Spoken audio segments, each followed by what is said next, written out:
మీ జోష్ చూస్తుంటే గెలిచిపోయిన మెజారిటీ ఒక్కటే తేలాలన్నది అనిపిస్తా ఉన్నది. నిజమేనా? గెలుసుడు పక్కానా? 11 తారీఖు నాడు గెలుసుడు పక్కానా? 100%. చాలా చాలా సంతోషం.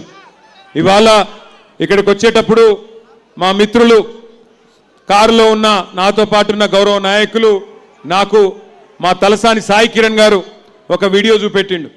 ఏంది అంటే ఇప్పుడే ముఖ్యమంత్రి గారు ప్రెస్ మీట్ పెట్టిండంట.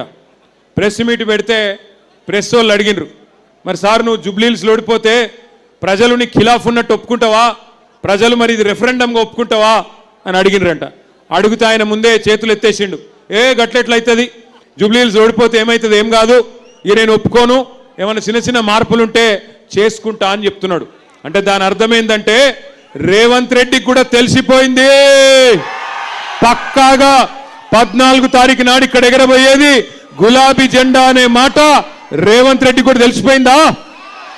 పక్కానా? గది జరిగింది. ఇక్కడికి వచ్చేటప్పుడే చూసిన, అర్థమైపోయింది అందరికీ.